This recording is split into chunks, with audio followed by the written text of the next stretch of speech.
ഈശോ മിശിഹായ്ക്ക് സ്തുതിയായിരിക്കട്ടെ. പ്രിയ കൂട്ടുകാരെ, വിശുദ്ധ യോഹന്നാൻ്റെ സുവിശേഷം 5-ാം അധ്യായം നമുക്ക് പഠിക്കാം. 2026 ലോഗോസ് ക്വിസിന് വേണ്ടിയുള്ള പഠന ഭാഗമാണ് ഇത്.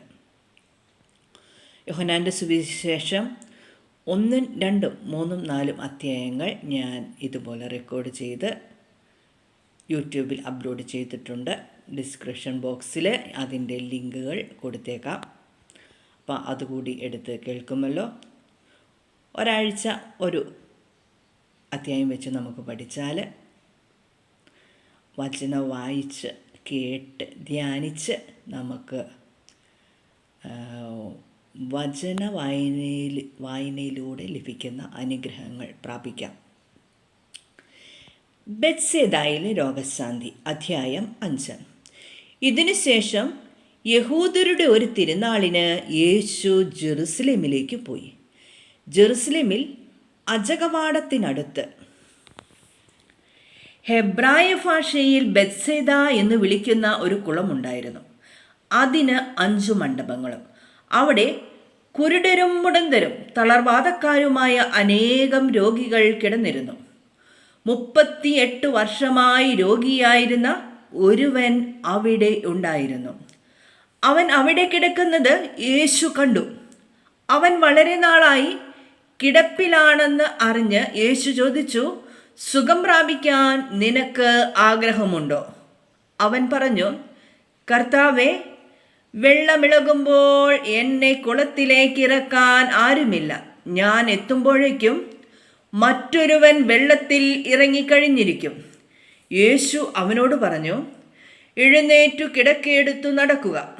അവൻ തൽക്ഷണം സുഖം പ്രാപിച്ച് കിടക്കയെടുത്തു നടന്നു. അന്ന് സാബത്തായിരുന്നു. അതിനാൽ സുഖം പ്രാപിച്ച ആ മനുഷ്യനോട് യഹൂദർ പറഞ്ഞു, ഇന്ന് സാബത്താകയാൽ കിടക്ക ചുമക്കുന്നത് നിഷിദ്ധമാണ്. അവൻ മറുപടി പറഞ്ഞു, എന്നെ സുഖപ്പെടുത്തിയവൻ നിന്റെ കിടക്കയെടുത്തു നടക്കുക എന്ന് എന്നോട് പറഞ്ഞു. അപ്പോൾ അവർ ചോദിച്ചു, കിടക്കയെടുത്തു നടക്കുക എന്ന് നിന്നോട് പറഞ്ഞവൻ ആരാണ്? അവിടെ ഉണ്ടായിരുന്ന ജനക്കൂട്ടത്തിൽ യേശു മറഞ്ഞു കഴിഞ്ഞിരുന്നതിനാൽ അവൻ ആരാണെന്നു സുഖം പ്രാപിച്ചവൻ അറിഞ്ഞിരുന്നില്ല. പിന്നീട് യേശു ദേവാലയത്തിൽ വച്ച് അവനെ കണ്ടപ്പോൾ പറഞ്ഞു, ഇതാ, നീ സൗഖ്യം പ്രാപിച്ചിരിക്കുന്നു. കൂടുതൽ മോശമായതൊന്നും സംഭവിക്കാതിരിക്കാൻ മേലിൽ പാപം ചെയ്യരുത്. അവൻ പോയി യേശുവാണു തന്നെ സുഖപ്പെടുത്തിയതെന്ന് യഹൂദരെ അറിയിച്ചു. സാബത്തിൽ ഇപ്രകാരം പ്രവർത്തിച്ചതിനാൽ യഹൂദർ യേശുവിനെ ദേഷിച്ചു. യേശു അവരോട് പറഞ്ഞു, എൻ്റെ പിതാവ് ഇപ്പോഴും പ്രവർത്തന നിരതനാണ്. ഞാനും പ്രവർത്തിക്കുന്നു. ഇതുമൂലം അവനെ വധിക്കാൻ യഹൂദർ കൂടുതലായി പരിശ്രമിച്ചു. കാരണം അവൻ സാബത്ത് ലംഘിക്കുക മാത്രമല്ല, തന്നെ ദൈവതുല്യനാക്കിക്കൊണ്ട് ദൈവത്തെ തൻ്റെ പിതാവെന്ന് വിളിക്കുകയും ചെയ്തു. പുത്രൻ്റെ അധികാരം. യേശു പറഞ്ഞു, സത്യം സത്യമായി ഞാൻ നിങ്ങളോട് പറയുന്നു, പിതാവ് ചെയ്തു കാണുന്നതല്ലാതെ പുത്രന് സ്വന്തം ഇഷ്ടമനുസരിച്ച് ഒന്നും പ്രവർത്തിക്കുവാൻ സാധിക്കുകയില്ല. എന്നാൽ പിതാവ് ചെയ്യുന്നതെല്ലാം അപ്രകാരം തന്നെ പുത്രനും ചെയ്യുന്നു. എന്തെന്നാൽ പിതാവ് പുത്രനെ സ്നേഹിക്കുകയും താൻ ചെയ്യുന്നതെല്ലാം അവനെ കാണിക്കുകയും ചെയ്യുന്നു. നിങ്ങൾ വിസ്മയിക്കത്തക്ക വിധം ഇവയേക്കാൾ വലിയ പ്രവൃത്തികളും അവിടുന്ന് അവനെ കാണിക്കും. പിതാവ് മരിച്ചവരെ എഴുന്നേൽപ്പിച്ച് അവർക്ക് ജീവൻ നൽകുന്നത് പോലെ തന്നെ പുത്രനും താൻ ഇച്ഛിക്കുന്നവർക്ക് ജീവൻ നൽകുന്നു. പിതാവ് ആരെയും വിധിക്കുന്നില്ല, വിധി മുഴുവനും അവിടുന്ന് പുത്രനെ ഏൽപ്പിച്ചിരിക്കുന്നു. പിതാവിനെ ആദരിക്കുന്നത് പോലെ തന്നെ എല്ലാവരും പുത്രനെയും ആദരിക്കേണ്ടതിനാണ് ഇത്. പുത്രനെ ആദരിക്കാത്തവരാരും അവനെ അയച്ച പിതാവിനെയും ആദരിക്കുന്നില്ല. സത്യം സത്യമായി ഞാൻ നിങ്ങളോട് പറയുന്നു, എൻ്റെ വചനം കേൾക്കുകയും എന്നെ അയച്ചവനെ വിശ്വസിക്കുകയും ചെയ്യുന്നവന് നിത്യജീവനുണ്ട്. അവന് ശിക്ഷാവിധി ഉണ്ടാകുന്നില്ല. പ്രത്യുത അവൻ മരണത്തിൽ നിന്ന് ജീവനിലേക്ക് കടന്നിരിക്കുന്നു. സത്യം സത്യമായി ഞാൻ നിങ്ങളോട് പറയുന്നു, മരിച്ചവർ ദൈവപുത്രന്റെ സ്വരം ശ്രവിക്കുന്ന സമയം വരുന്നു. അല്ല, വന്നു കഴിഞ്ഞു. ആ സ്വരം ശ്രവിക്കുന്നവർ ജീവിക്കും. എന്തെന്നാൽ പിതാവിന് തന്നിൽ തന്നെ ജീവനുള്ളതുപോലെ പുത്രനും തന്നിൽ തന്നെ ജീവനുണ്ടാകാൻ അവിടുന്ന് വരം നൽകിയിരിക്കുന്നു. മനുഷ്യപുത്രനായതുകൊണ്ട് വിധിക്കാനുള്ള അധികാരവും അവനു നൽകിയിരിക്കുന്നു. ഇതിനാൽ നിങ്ങൾ വിസ്മയിക്കേണ്ട. എന്തെന്നാൽ കല്ലറകളിലുള്ളവരെല്ലാം അവൻ്റെ സ്വരം ശ്രവിക്കുന്ന സമയം വരുന്നു. അപ്പോൾ നന്മ ചെയ്തവർ ജീവന്റെ ഉയർപ്പിനായും തിന്മ ചെയ്തവർ ശിക്ഷാവിധിയുടെ ഉയർപ്പിനായും പുറത്തു വരും. യേശുവിൻ്റെ സാക്ഷ്യം. സ്വമേധയ ഒന്നും ചെയ്യാൻ എനിക്കു സാധിക്കുകയില്ല. ഞാൻ ശ്രവിക്കുന്നത് പോലെ ഞാൻ വിധിക്കുന്നു. എൻ്റെ വിധി നീതിപൂർവകവുമാണ്. കാരണം എൻ്റെ ഇഷ്ടമല്ല, എന്നെ അയച്ചവൻ്റെ ഇഷ്ടമാണ് ഞാൻ അന്വേഷിക്കുന്നത്. ഞാൻ എന്നെക്കുറിച്ച് തന്നെ സാക്ഷ്യപ്പെടുത്തുന്നെങ്കിൽ എൻ്റെ സാക്ഷ്യം സത്യമല്ല. എന്നെക്കുറിച്ച് സാക്ഷ്യം നൽകുന്ന വേറൊരാളുണ്ട്. എന്നെക്കുറിച്ചുള്ള അവൻ്റെ സാക്ഷ്യം സത്യമാണെന്ന് എനിക്കറിയാം. നിങ്ങൾ യോഹന്നാന്റെ അടുത്തേക്ക് ആളയച്ചു. അവൻ സത്യത്തിനു സാക്ഷ്യം നൽകുകയും ചെയ്തു. ഞാൻ മനുഷ്യരുടെ സാക്ഷ്യം സ്വീകരിക്കുന്നു എന്ന് വിചാരിക്കേണ്ട. നിങ്ങൾ രക്ഷിക്കപ്പെടേണ്ടതിനാണ് ഞാൻ ഇതെല്ലാം പറയുന്നത്. കത്തി ജ്വലിക്കുന്ന ഒരു വിളക്കായിരുന്നു അവൻ. അല്പസമയത്തേക്ക് അവൻ്റെ പ്രകാശത്തിൽ ആഹ്ലാദിക്കാൻ നിങ്ങൾ ഒരുക്കവുമായിരുന്നു. എന്നാൽ യോഹന്നാൻ്റേതിനേക്കാൾ വലിയ സാക്ഷ്യം എനിക്കുണ്ട്. എന്തെന്നാൽ ഞാൻ പൂർത്തിയാക്കാനായി പിതാവ് എന്നെ ഏൽപ്പിച്ച ജോലികൾ ഞാൻ ചെയ്തുകൊണ്ടിരിക്കുന്ന ജോലികൾ തന്നെ പിതാവാണ് എന്നെ അയച്ചതെന്ന് സാക്ഷ്യപ്പെടുത്തുന്നു. എന്നെ അയച്ച പിതാവ് തന്നെ എന്നെക്കുറിച്ചു സാക്ഷ്യപ്പെടുത്തിയിരിക്കുന്നു.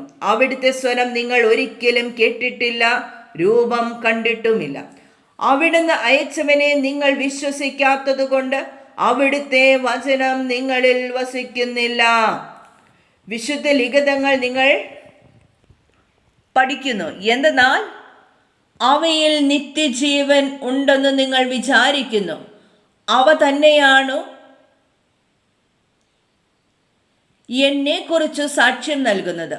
എന്നിട്ടും നിങ്ങൾക്ക് ജീവൻ ഉണ്ടാകേണ്ടതിന് എൻ്റെ അടുത്തേക്ക് വരാൻ നിങ്ങൾ വിസമ്മതിക്കുന്നു.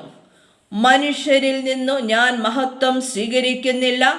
എനിക്ക് നിങ്ങളെ അറിയാം. നിങ്ങളിൽ ദൈവസ്നേഹമില്ല. ഞാൻ എൻ്റെ പിതാവിൻ്റെ നാമത്തിൽ വന്നിരിക്കുന്നു, എന്നിട്ടും നിങ്ങൾ എന്നെ സ്വീകരിക്കുന്നില്ല. എന്നാൽ മറ്റൊരുവൻ സ്വന്തം നാമത്തിൽ വന്നാൽ നിങ്ങൾ അവനെ സ്വീകരിക്കും. പരസ്പര മഹത്വം സ്വീകരിക്കുകയും ഏക ദൈവത്തിൽ നിന്ന് വരുന്ന മഹത്വം അന്വേഷിക്കാതിരിക്കുകയും ചെയ്യുന്ന നിങ്ങൾക്ക് എങ്ങനെ വിശ്വസിക്കാൻ കഴിയും? പിതാവിൻ്റെ സന്നിധിയിൽ ഞാനായിരിക്കും നിങ്ങളെ കുറ്റപ്പെടുത്തുന്നത് എന്ന് നിങ്ങൾ വിചാരിക്കേണ്ട. നിങ്ങൾ പ്രത്യാശ അർപ്പിച്ചിരിക്കുന്ന മോശയായിരിക്കും നിങ്ങളെ കുറ്റപ്പെടുത്തുക. നിങ്ങൾ മോശയെ വിശ്വസിച്ചിരുന്നെങ്കിൽ എന്നെയും വിശ്വസിക്കുമായിരുന്നു. കാരണം എന്നെക്കുറിച്ച് അവൻ എഴുതിയിരിക്കുന്നു.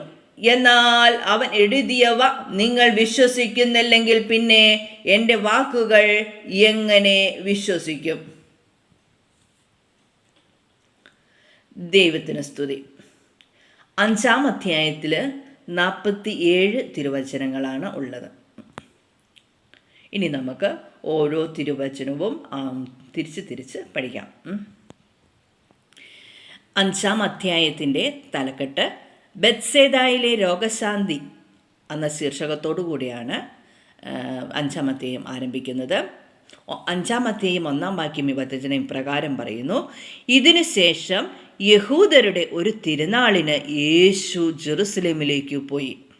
ഇതിനുശേഷം യഹൂദരുടെ ഒരു തിരുനാളിന് യേശു ജെറുസലേമിലേക്ക് പോയി. 2-ാം തിരുവചനം: ജെറുസലേമിൽ അജകവാടത്തിനടുത്ത്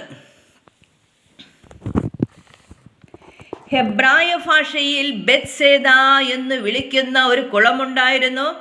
അതിന് 5 മണ്ഡപങ്ങളും.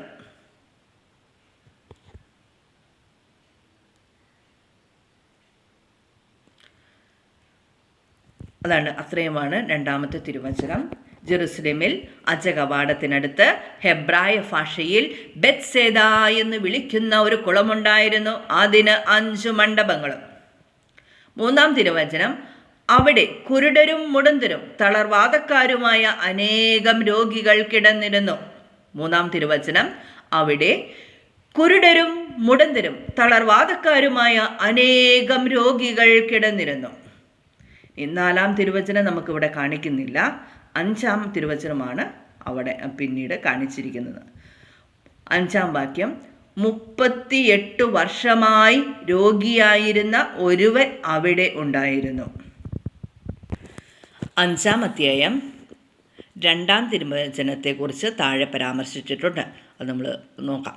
ജെറുസലേമിൽ അജകവാടത്തിനടുത്ത് ഹെബ്രായ ഭാഷയിൽ ബെത്സേദ എന്ന് വിളിക്കുന്ന ഒരു കുളമുണ്ടായിരുന്നു. അതിന് 5 മണ്ഡപങ്ങളും. ആ കുളത്തെക്കുറിച്ചും 5 മണ്ഡപത്തെക്കുറിച്ചും യോഹന്നാൻ്റെ സുവിശേഷം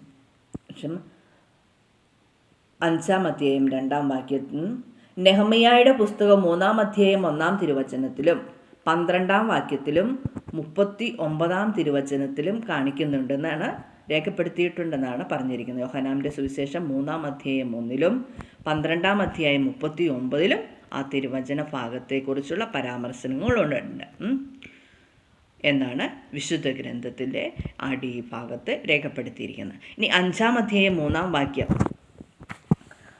അവിടെ കുരുടരും മുടന്തരും തളർവാദക്കാരുമായ അനേകം രോഗികൾ കിടന്നിരുന്നു. ആ തിരുവചന ഭാഗത്തെക്കുറിച്ച് താഴെ പരാമർശിച്ചിരിക്കുന്നത് നമുക്കൊന്ന് വായിച്ചു നോക്കാം.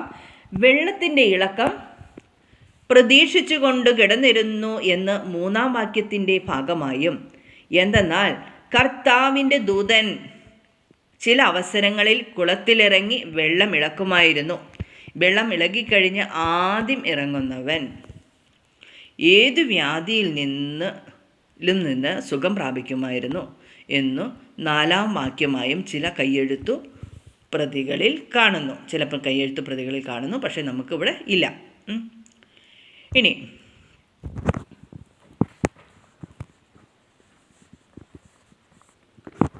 6-ാം തിരുവചനം, 5-ാം തിരുവചനം നമുക്കൊന്നുകൂടെ വായിക്കാം. 38 വർഷമായി രോഗിയായിരുന്ന ഒരുവൻ അവിടെയുണ്ടായിരുന്നു. 6-ാം തിരുവചനം, അവൻ അവിടെ കിടക്കുന്നത് യേശു കണ്ടു. അവൻ വളരെ നാളായി കിടപ്പിലാണെന്നറിഞ്ഞ് യേശു ചോദിച്ചു, സുഖം പ്രാപിക്കാൻ നിനക്ക് ആഗ്രഹമുണ്ടോ? അതെ, അവൻ അവിടെ കിടക്കുന്നത് യേശു കണ്ടു. യേശു കണ്ടാലാണ് നമുക്ക് അനുഗ്രഹം പ്രാപിക്കാനായിട്ട് സാധിക്കുകയുള്ളൂ. യേശു കാണാൻ പാകത്തിന്. അപ്പോൾ അവിടെ അനേക രോഗികളുണ്ടായിരുന്നു. ഹൃദയം നുറുങ്ങി ദൈവത്തെ വിളിച്ച് പ്രാർത്ഥിച്ചു കൊണ്ടിരുന്നവൻ ഒരുപക്ഷേ മകനായിരുന്നിരിക്കണം. അവൻ അവിടെ കിടക്കുന്നത് യേശു കണ്ടു. അവൻ വളരെ നാളായി കിടപ്പിലാണെന്ന് അറിഞ്ഞ് യേശു ചോദിച്ചു, സുഖം പ്രാപിക്കാൻ നിനക്ക് ആഗ്രഹമുണ്ടോ? യേശു ചോദിച്ച ചോദ്യം എന്താണ്? സുഖം പ്രാപിക്കാൻ നിനക്ക് ആഗ്രഹമുണ്ടോ? 7-ാം തിരുവചനം, അവൻ പറഞ്ഞു, കർത്താവേ, വെള്ളമിളകുമ്പോൾ എന്നെ കുളത്തിലേക്ക് ഇറക്കാൻ ആരുമില്ല. ഞാൻ എത്തുമ്പോഴേക്കും മറ്റൊരുവൻ വെള്ളത്തിൽ ഇറങ്ങിക്കഴിഞ്ഞിരിക്കും. 7-ാം തിരുവചനം, അവൻ പറഞ്ഞു, കർത്താവേ, വെള്ളമിളകുമ്പോൾ എന്നെ കുളത്തിലേക്ക് ഇറക്കാൻ ആരുമില്ല. ഞാൻ എത്തുമ്പോഴേക്കും മറ്റൊരുവൻ വെള്ളത്തിൽ ഇറങ്ങിക്കഴിഞ്ഞിരിക്കും. സുഖം പ്രാപിക്കാൻ ആഗ്രഹമുണ്ടോ എന്ന ചോദ്യത്തിന് ആഗ്രഹമുണ്ട് എന്നല്ല ഇവിടെ പറയുന്നത്. കർത്താവേ, വെള്ളമിളകുമ്പോൾ എന്നെ കുളത്തിലേക്ക് ഇറക്കാൻ ആരുമില്ല. ഞാൻ എത്തുമ്പോഴേക്കും മറ്റൊരുവൻ വെള്ളത്തിൽ ഇറങ്ങിക്കഴിഞ്ഞിരിക്കും എന്നാണ്.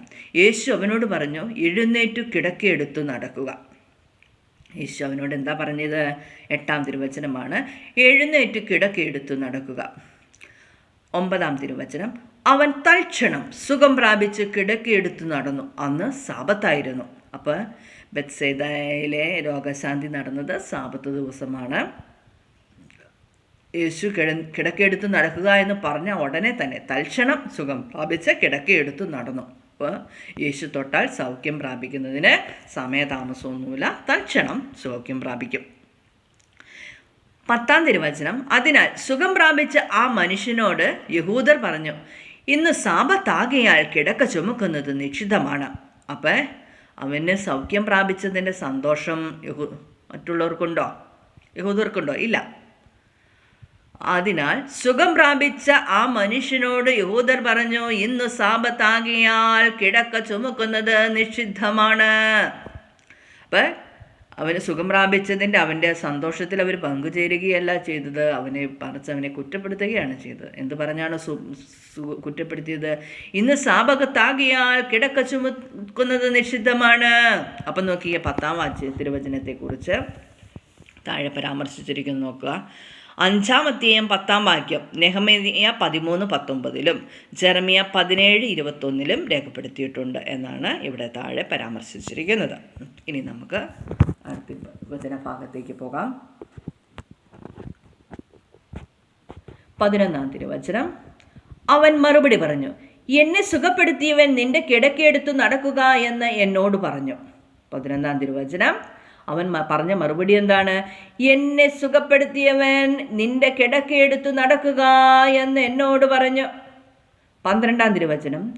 അപ്പോൾ അവർ ചോദിച്ചു, കിടക്കയെടുത്ത് നടക്കുക എന്ന് നിന്നോട് പറഞ്ഞവൻ ആരാണ്? അപ്പം യഹൂദർ എന്താണ് ചോദിച്ചത്? കിടക്കയെടുത്ത് നടക്കുക എന്ന് നിന്നോട് പറഞ്ഞവൻ ആരാണ്? 13-ാം തിരുവചനം. അവിടെ ഉണ്ടായിരുന്ന ജനക്കൂട്ടത്തിൽ യേശു മറഞ്ഞു കഴിഞ്ഞിരുന്നതിനാൽ അവൻ ആരാണെന്ന് സുഖം പ്രാപിച്ചവൻ അറിഞ്ഞിരുന്നില്ല. അപ്പോൾ യേശുവിനെ ആരാണെന്ന് പോലും മനസ്സിലാക്കിയില്ല. ആര്? ബെത്സേദയിൽ കിടന്ന തളർവാദ രോഗി എന്ന് നമുക്ക് മനസ്സിലാക്കണം. അവിടെ ഉണ്ടായിരുന്ന ജനക്കൂട്ടത്തിൽ യേശു മറഞ്ഞു കഴിഞ്ഞിരുന്നതിനാൽ അവൻ ആരാണെന്ന് സുഖം പ്രാപിച്ചവൻ അറിഞ്ഞിരുന്നില്ല. 14-ാം തിരുവചനം. പിന്നീട് യേശു ദേവാലയത്തിൽ വെച്ച് അവനെ കണ്ടപ്പോൾ പറഞ്ഞു, ഇതാ നീ സൗഖ്യം പ്രാപിച്ചിരിക്കുന്നു. കൂടുതൽ മോശമായതൊന്നും സംഭവിക്കാതിരിക്കാൻ മേലിൽ പാപം ചെയ്യരുത്. എന്താ ധ്യാനത്തിനൊക്കെ പോയി നൊവേനയൊക്കെ കൂടി സൗഖ്യം പ്രാപിച്ചു കഴിയുമ്പോൾ നാം ഓരോരുത്തരോടും ഈശോ പറയുന്നത് ഇങ്ങനെ തന്നെയാണ്. നിനക്ക് സൗഖ്യമൊക്കെ കിട്ടി, നീ സൗഖ്യം പ്രാപിച്ചിരിക്കുന്നു, കൂടുതൽ മോശമായതൊന്നും സംഭവിക്കാതിരിക്കാൻ മേലിൽ പാപം ചെയ്യരുത്.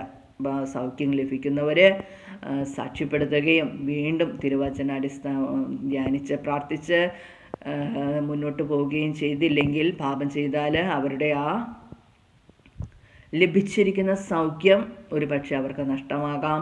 എന്നിട്ട് പിന്നെ യേശു സൗഖ്യപ്പെടുത്തിയിട്ട് ഇങ്ങനെ സംഭവിച്ചല്ലോ എന്ന് പറഞ്ഞ് യേശുവിനെ പിന്നെ കുറ്റപ്പെടുത്തുന്ന അനേകരുണ്ട്.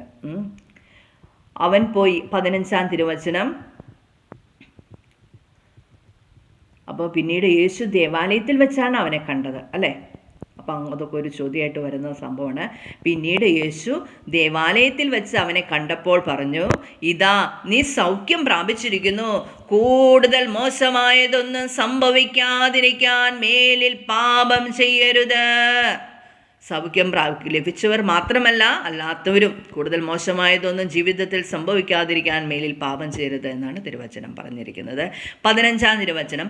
അവൻ പോയി യേശുവാണ് തന്നെ സുഖപ്പെടുത്തിയതെന്ന് യഹൂദരെ അറിയിച്ചു. കണ്ടോ, അവൻ പോയി യേശുവാണ് തന്നെ സുഖപ്പെടുത്തിയതെന്ന് യഹൂദരെ അറിയിച്ചു. 16-ാം തിരുവചനം. സാബത്തിൽ ഇപ്രകാരം പ്രവർത്തിച്ചതിനാൽ യഹൂദർ യേശുവിനെ ദ്വേഷിച്ചു. സാബത്തിൽ ഇപ്രകാരം പ്രവർത്തിച്ചതിനാൽ യഹൂദർ യേശുവിനെ ദ്വേഷിച്ചു. അതിന് 16-ാം തിരുവചനത്തിലാണ് അങ്ങനെ രേഖപ്പെടുത്തിയിരിക്കുന്നത്. ഇനി യേശു അവരോട് പറഞ്ഞു, എൻ്റെ പിതാവ് ഇപ്പോഴും പ്രവർത്തന നിരതനാണ്, ഞാനും പ്രവർത്തിക്കുന്നു. ഇതുമൂലം അവനെ വധിക്കാൻ യഹൂദർ കൂടുതലായി പരിശ്രമിച്ചു. കാരണം അവൻ സാബത്ത് ലംഘിക്കുക മാത്രമല്ല, തന്നെ തന്നെ ദൈവതുല്യനാക്കിക്കൊണ്ട് ദൈവത്തെ തൻ്റെ പിതാവെന്ന് വിളിക്കുകയും ചെയ്തു. 17-ാം തിരുവചനം. യേശു അവരോട് പറഞ്ഞു, എൻ്റെ പിതാവ് ഇപ്പോഴും പ്രവർത്തന നിരതനാണ്, ഞാനും പ്രവർത്തിക്കുന്നു. 17-ാം തിരുവചനം അത്രേ ഉള്ളൂ. യേശു അവരോട് പറഞ്ഞു, എൻ്റെ പിതാവ് ഇപ്പോഴും പ്രവർത്തന നിരതനാണ്, ഞാനും പ്രവർത്തിക്കുന്നു. 18-ാം തിരുവചനം. ഇതുമൂലം അവനെ വധിക്കാൻ യഹൂദർ കൂടുതലായി പരിശ്രമിച്ചു. കാരണം അവൻ സാബത്തു ലംഘിക്കുക മാത്രമല്ല, തന്നെ തന്നെ ദൈവതുല്യനാക്കിക്കൊണ്ട് ദൈവത്തെ തൻ്റെ പിതാവെന്ന് വിളിക്കുകയും ചെയ്തു. 18-ാം വാക്യം ഒരിക്കൽ കൂടി വായിക്കാം. നമുക്ക് അങ്ങനെ തന്നെ ഹൃദ്യസ്ഥമാക്കാം. ഇതുമൂലം അവനെ വധിക്കാൻ യഹൂദർ കൂടുതലായി പരിശ്രമിച്ചു. കാരണം അവൻ സാബത്തു ലംഘിക്കുക മാത്രമല്ല, തന്നെ തന്നെ ദൈവതുല്യനാക്കിക്കൊണ്ട് ദൈവത്തെ തൻ്റെ പിതാവെന്ന് വിളിക്കുകയും ചെയ്തു.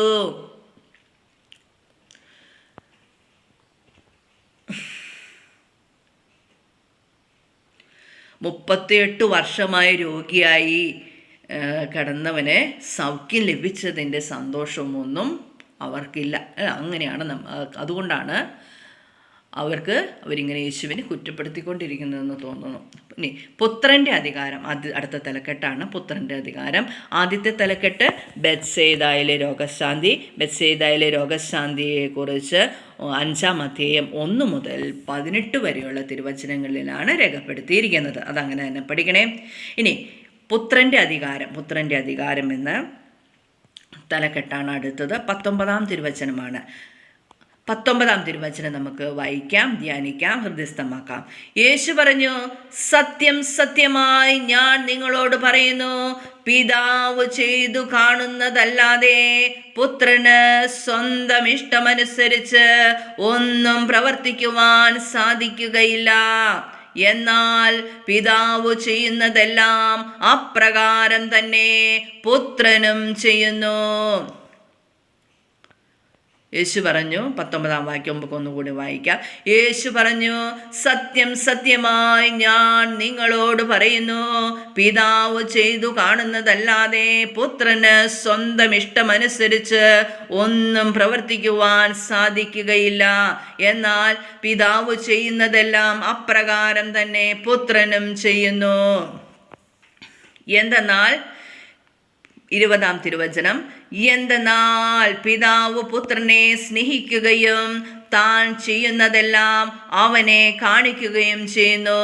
നിങ്ങൾ വിസ്മയിക്കത്തക്ക വിധം ഇവയേക്കാൾ വലിയ പ്രവൃത്തികളും അവിടുന്ന് അവനെ കാണിക്കും. 20-ാം വാക്യം ഒരിക്കൽ കൂടി വായിക്കാം. എന്തെന്നാൽ പിതാവ് പുത്രനെ സ്നേഹിക്കുകയും താൻ ചെയ്യുന്നതെല്ലാം അവനെ കാണിക്കുകയും ചെയ്യുന്നു. നിങ്ങൾ വിസ്മയിക്കത്തക്ക വിധം ഇവയേക്കാൾ വലിയ പ്രവൃത്തികളും അവിടുന്ന് അവനെ കാണിക്കും. യേശുവിനോട്, തിരുവചനത്തോട്, വിശുദ്ധ കുർബാനയോട് നാം ചേർന്ന് നിൽക്കുമ്പോൾ നമ്മുടെ ജീവിതത്തിലും വിസ്മയകരമായ അത്ഭുത പ്രവൃത്തികൾ സംഭവിക്കും. 21-ാം തിരുവചനം, പിതാവ് മരിച്ചവരെ എഴുന്നേൽപ്പിച്ച് അവർക്ക് ജീവൻ നൽകുന്നത് പോലെ തന്നെ പുത്രനും താൻ ഇച്ഛിക്കുന്നവർക്ക് ജീവൻ നൽകുന്നു. പിതാവ് മരിച്ചവരെ എഴുന്നേൽപ്പിച്ച് അവർക്ക് ജീവൻ നൽകുന്നത് പോലെ പുത്രനും താൻ ഇച്ഛിക്കുന്നവർക്ക് ജീവൻ നൽകുന്നു. അതിനാൽ നമുക്ക് യേശുവിനോട് ചേർന്ന് ജീവിക്കാൻ, ഹൃദയം കർത്താവിങ്കിലേക്ക് ഉയർത്തി ജീവിക്കാനുള്ള കൃപ എവർക്കും ലഭിക്കട്ടെ എന്ന് പ്രാർത്ഥിക്കുന്നു. എനിക്കും. 22-ാം വാക്യം, പിതാവ് ആരെയും വിധിക്കുന്നില്ല, വിധി മുഴുവൻ അവിടുന്ന് പുത്രനെ ഏൽപ്പിച്ചിരിക്കുന്നു. 22-ാം തിരുവചനം, പിതാവ് ആരെയും വിധിക്കുന്നില്ല, വിധി മുഴുവൻ അവിടുന്ന് പുത്രനെ ഏൽപ്പിച്ചിരിക്കുന്നു. 23-ാം വാക്യം, പിതാവിനെ ആദരിക്കുന്നത് പോലെ തന്നെ എല്ലാവരും പുത്രനെയും ആദരിക്കേണ്ടതിനാണ് ഇത്. പുത്രനെ ആദരിക്കാത്തവരാരും അവനെ അയച്ച പിതാവിനെയും ആദരിക്കുന്നില്ല. 23-ാം വചനം, പിതാവിനെ ആദരിക്കുന്നത് പോലെ തന്നെ എല്ലാവരും പുത്രനെയും ആദരിക്കേണ്ടതിനാണ് ഇത്. പുത്രനെ ആദരിക്കാത്തവരാരും അവനെ അയച്ച പിതാവിനെയും ആദരിക്കുന്നില്ല. 24-ാം തിരുവചനം, സത്യം സത്യമായി ഞാൻ നിങ്ങളോട് പറയുന്നു, എൻ്റെ വചനം കേൾക്കുകയും എന്നെ അയച്ചവനെ വിശ്വസിക്കുകയും ചെയ്യുന്നവനു നിത്യജീവനുണ്ട്, അവന് ശിക്ഷാവിധി ഉണ്ടാകുന്നില്ല. പ്രത്യുത അവൻ മരണത്തിൽ നിന്ന് ജീവനിലേക്ക് കടന്നിരിക്കുന്നു. 24-ാം തിരുവചനം നമുക്ക് ഒരിക്കൽ കൂടി ഹൃദയസ്ഥമാക്കാം. സത്യം സത്യമായി ഞാൻ നിങ്ങളോട് പറയുന്നു, എൻ്റെ വചനം കേൾക്കുകയും എന്നെ അയച്ചവനെ വിശ്വസിക്കുകയും ചെയ്യുന്നവന് നിത്യജീവനുണ്ട്, അവന് ശിക്ഷാവിധി ഉണ്ടാകുന്നില്ല. പ്രത്യുത അവൻ മരണത്തിൽ നിന്ന് ജീവനിലേക്ക് കടന്നിരിക്കുന്നു. എത്ര വലിയ പാപിയാണെങ്കിലും ഈ വചനം നമുക്ക് ആവർത്തിച്ച് പറഞ്ഞ് വിശ്വസിച്ചാൽ നമ്മളും അനുഗ്രഹിക്കപ്പെടും. ശിക്ഷാവിധിയിൽ നിന്ന് നമ്മളും രക്ഷിക്കപ്പെടും. പാപശാപ ബന്ധനങ്ങൾ നമ്മെ വിട്ടുപോകും. വചനം നമുക്ക് 24-ാമത്തെ യോഹന്നാന്റെ സുവിശേഷം 5-ാമത്തെയും 24-ാം വാക്യം നമുക്ക് ഒരിക്കൽ കൂടി വായിക്കാം. സത്യം സത്യമായി ഞാൻ നിങ്ങളോട് പറയുന്നു, എൻ്റെ വചനം കേൾക്കുകയും എന്നെ അയച്ചവനെ വിശ്വസിക്കുകയും ചെയ്യുന്നവന് നിത്യജീവനുണ്ട്, അവന് ശിക്ഷാവിധി ഉണ്ടാകുന്നില്ല. പ്രത്യുത അവൻ മരണത്തിൽ നിന്ന് ജീവനിലേക്ക് കടന്നിരിക്കുന്നു. 25-ാം തിരുവചനം. സത്യം സത്യമായി ഞാൻ നിങ്ങളോട് പറയുന്നു, മരിച്ചവർ ദൈവപുത്രന്റെ സ്വരം ശ്രവിക്കുന്ന സമയം വരുന്നു, അല്ല വന്നു കഴിഞ്ഞു. ആ സ്വരം ശ്രവിക്കുന്നവർ ജീവിക്കും. 25-ാം തിരുവചനം. സത്യം സത്യമായി ഞാൻ നിങ്ങളോട് പറയുന്നു, മരിച്ചവർ ദൈവപുത്രന്റെ സ്വരം ശ്രവിക്കുന്ന സമയം വരുന്നു, അല്ല വന്നു കഴിഞ്ഞു. ആ സ്വരം ശ്രവിക്കുന്നവർ ജീവിക്കും. പാപത്തിൽ മരിച്ചവർ ദൈവപുത്രന്റെ സ്വരം ശ്രവിക്കുന്ന സമയം വരുന്നു, അല്ല വന്നു കഴിഞ്ഞു. ആ സ്വരം ശ്രവിക്കുന്നവർ ജീവിക്കും. അവിടുത്തെ വചനം ശ്രവിച്ച് ജീവനിലേക്ക് പ്രവേശിക്കാൻ നമുക്ക് എവർക്കും സാധിക്കട്ടെ. 26-ാം തിരുവചനം. എന്തെന്നാൽ പിതാവിന് തന്നിൽ തന്നെ ജീവനുള്ളതുപോലെ പുത്രനും തന്നിൽ തന്നെ ജീവനുണ്ടാകാൻ അവിടുന്ന് വരം നൽകിയിരിക്കുന്നു. 26-ാം തിരുവചനം. എന്തെന്നാൽ പിതാവിന് തന്നിൽ തന്നെ ജീവനുള്ളതുപോലെ പുത്രനും തന്നിൽ തന്നെ ജീവനുണ്ടാകാൻ അവിടുന്ന് വരം നൽകിയിരിക്കുന്നു. 5-ാമത്തെയും 21-ാം വാക്യത്തെക്കുറിച്ച് താഴെ കൊടുത്തിരിക്കുന്നതാണ്. 5-ാമത്തെയും 21-ാം വാക്യത്തെക്കുറിച്ച് റോമാക്കാർക്ക് എഴുതിയ ലേഖനം 4-ാമത്തെയും 17-ാം വാക്യത്തിലും 8-ാമത്തെയും 11-ാം തിരുവചനത്തിലും യോഹന്നാന്റെ സുവിശേഷം 11:25 രേഖപ്പെടുത്തിയിട്ടുണ്ട് എന്നാണ് ഇവിടെ പറഞ്ഞിരിക്കുന്നത്.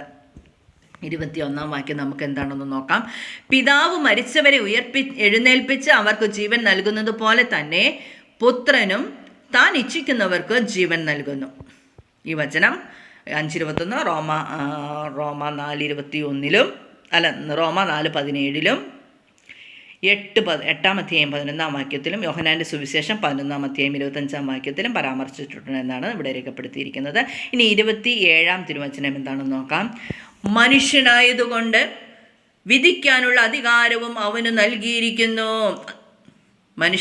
മനുഷ്യപുത്രനായതുകൊണ്ട് വിധിക്കാനുള്ള അധികാരവും അവന് നൽകിയിരിക്കുന്നു. 27-ാം തിരുവചനം. മനുഷ്യപുത്രനായതുകൊണ്ട് വിധിക്കാനുള്ള അധികാരവും അവന് നൽകിയിരിക്കുന്നു. 28-ാം വാക്യം.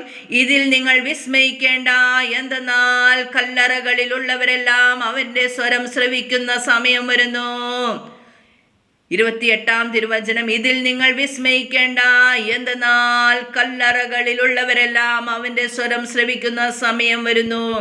29-ാം തിരുവചനം.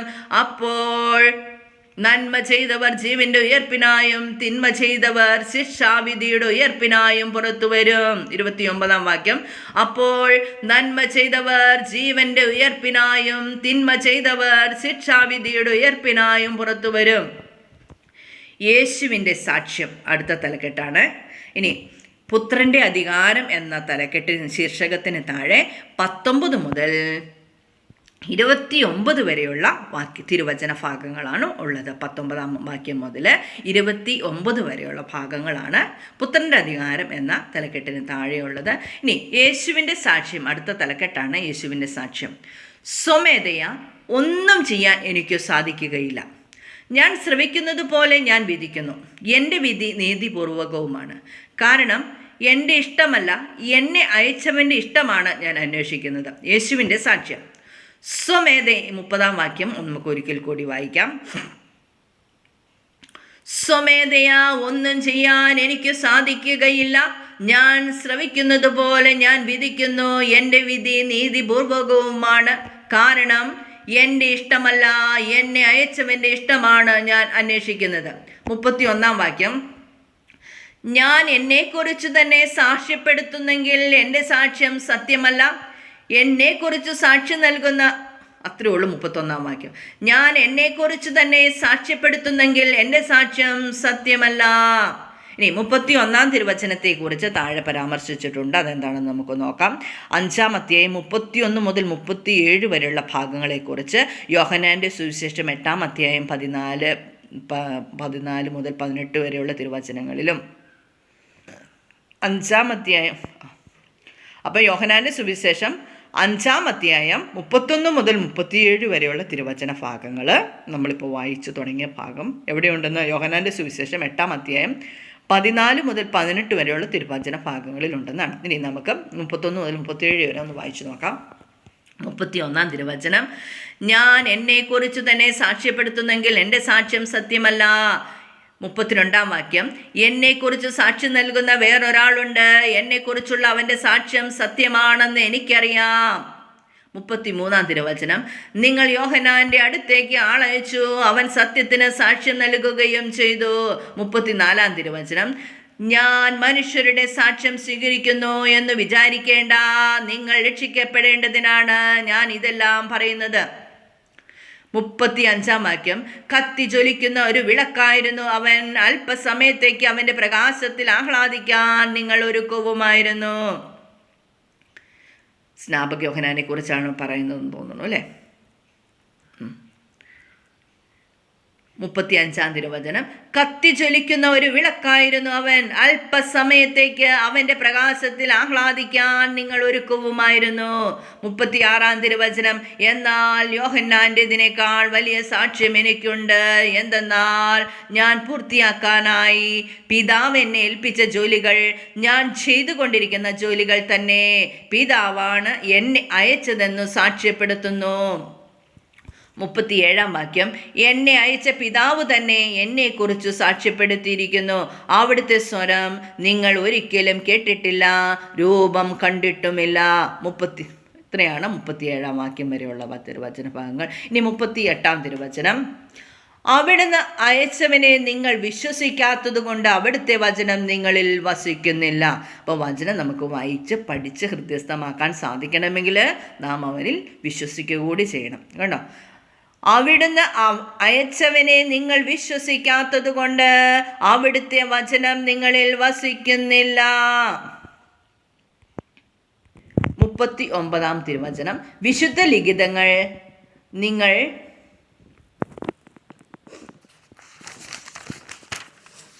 പഠിക്കുന്നു, എന്തെന്നാൽ അവയിൽ നിത്യജീവൻ ഉണ്ടെന്ന് നിങ്ങൾ വിചാരിക്കുന്നു.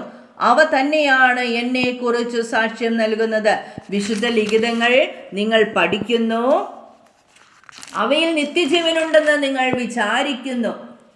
അവ തന്നെയാണ് എന്നെക്കുറിച്ച് സാക്ഷ്യം നൽകുന്നത്. ഇനി 39-ാം തിരുവചനത്തെക്കുറിച്ച് താഴെ പരാമർശിച്ചിട്ടുണ്ട്. 5:39 ലൂക്കായുടെ സുവിശേഷം 24-ാം അധ്യായത്തിലും 24-ാം അധ്യായം 27-ാം വാക്യത്തിലും അപ്പസ്തോല പ്രവർത്തനങ്ങൾ 13-ാം അധ്യായം 27-ാം തിരുവചന ഭാഗങ്ങളിലും 39-ാം വചനത്തെക്കുറിച്ച് പരാമർശിച്ചിട്ടുണ്ട് എന്നാണ് നമ്മൾ ഇവിടെ വായിച്ചത്.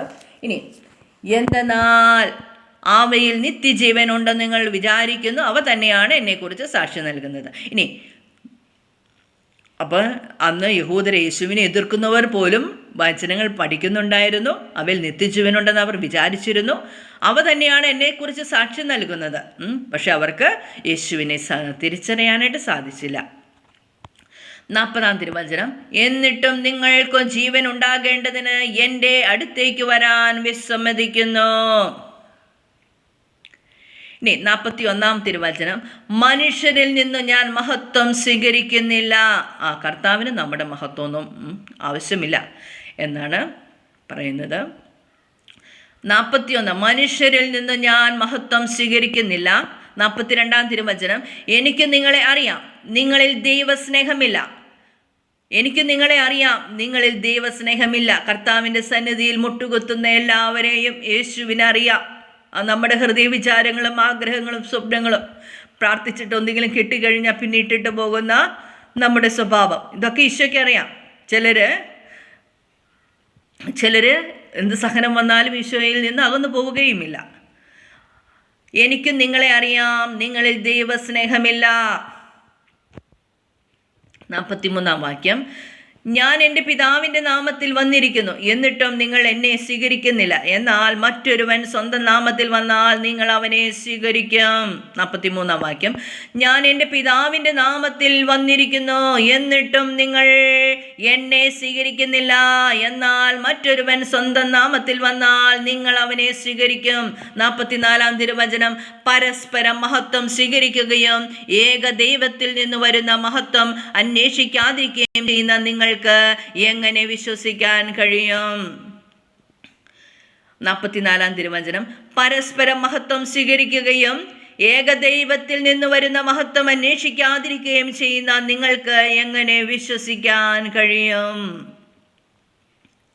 45-ാം തിരുവചനം, പിതാവിൻ്റെ സന്നിധിയിൽ ഞാനായിരിക്കും നിങ്ങളെ കുറ്റപ്പെടുത്തുന്നത് എന്ന് നിങ്ങൾ വിചാരിക്കേണ്ട.